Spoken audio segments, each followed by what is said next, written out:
পাকিস্তানের প্রধানমন্ত্রী শেহবাজ শরীফ এক গুরুত্বপূর্ণ বক্তব্যে জানিয়েছিলেন, পাকিস্তান তার পারমাণবিক কর্মসূচির প্রতি একচেটিয়া প্রতিশ্রুতি দিয়েছে এবং এটি কখনো আক্রমণের উদ্দেশ্যে ব্যবহৃত হবে না। এই বক্তব্যে তিনি আরও বলেছিলেন, পাকিস্তানের পারমাণবিক অস্ত্র শুধুমাত্র দেশের প্রতিরক্ষা শক্তি হিসেবে থাকবে। তবে এই দাবির সাথে যুক্ত রয়েছে অনেক আন্তর্জাতিক প্রশ্ন এবং উদ্বেগ।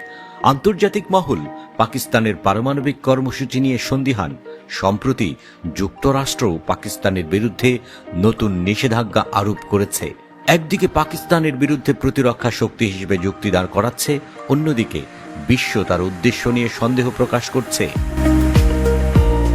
পাকিস্তান কি সত্যি শুধুমাত্র প্রতিরক্ষা শক্তি তৈরি করছে?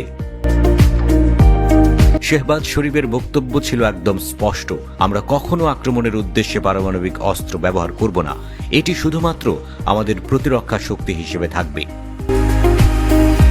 কিন্তু কিভাবে নিশ্চিত হওয়া যাবে যে এটি সত্যি? পাকিস্তান যখন বলছে যে তার পারমাণবিক কর্মসূচি শুধুমাত্র প্রতিরক্ষার জন্য, তখন আন্তর্জাতিক সম্প্রদায় তাদের খোঁজ খবর নিতে বাধ্য হচ্ছে। বিশেষত দক্ষিণ এশিয়ায় ভারত এবং পাকিস্তানের মধ্যে দীর্ঘদিন ধরে উত্তেজনা চলছে। ভারতও একটি পারমাণবিক শক্তি এবং দুটি দেশই একে অপরের পারমাণবিক সক্ষমতার প্রতি সন্দিহান। এছাড়া পাকিস্তানের পারমাণবিক কর্মসূচি একটি গুরুত্বপূর্ণ ভূরাজনৈতিক ইস্যু হয়ে দাঁড়িয়েছে। যেমন পাকিস্তান তার ক্ষেপণাস্ত্র পরীক্ষাগুলি এবং পারমাণবিক অস্ত্রের সক্ষমতা উন্নত করে চলেছে। তাহলে কি এটি শুধু প্রতিরক্ষা শক্তি হিসেবে গড়ে উঠছে, নাকি আক্রমণের উদ্দেশ্যে একটি শক্তিশালী পারমাণবিক কার্যক্রমের দিকে এগোচ্ছে? গত সপ্তাহে যুক্তরাষ্ট্র পাকিস্তানের উপর নতুন নিষেধাজ্ঞা আরোপ করেছে, যা 4টি পাকিস্তানি কোম্পানির বিরুদ্ধে জারি করা হয়েছে। যুক্তরাষ্ট্রের দাবি, পাকিস্তান তার ব্যালিস্টিক ক্ষেপণাস্ত্র কর্মসূচির জন্য এই কোম্পানিগুলোকে ব্যবহার করছে।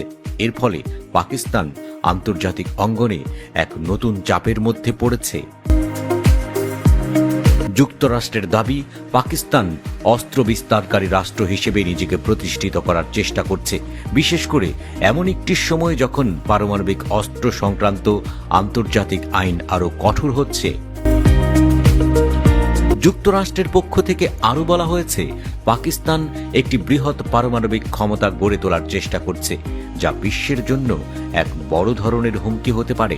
যুক্তরাষ্ট্রের জাতীয় নিরাপত্তা উপদেষ্টা জন ফিনার বলেছেন, পাকিস্তানের এই কার্যকলাপের পরিণতি হতে পারে একটি নতুন নিরাপত্তা ঝুঁকি।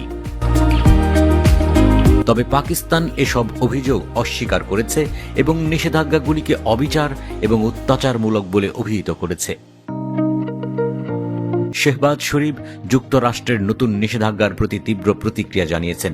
তিনি মন্তব্য করেছেন, আমাদের জাতীয় উন্নয়ন কমপ্লেক্স এবং অন্যান্য প্রতিষ্ঠানগুলির বিরুদ্ধে নিষেধাজ্ঞা কোনো ভিত্তি বা চুক্তি ছাড়াই আরোপ করা হয়েছে।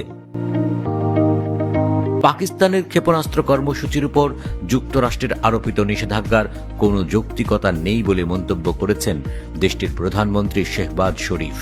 একই সঙ্গে দেশটির ক্ষেপণাস্ত্র কর্মসূচি নিয়ে কোনো আপোষ করা হবে না বলেও জানিয়ে দিয়েছেন তিনি জানিয়ে দিয়েছেন, পারমাণবিক কর্মসূচি চলবে।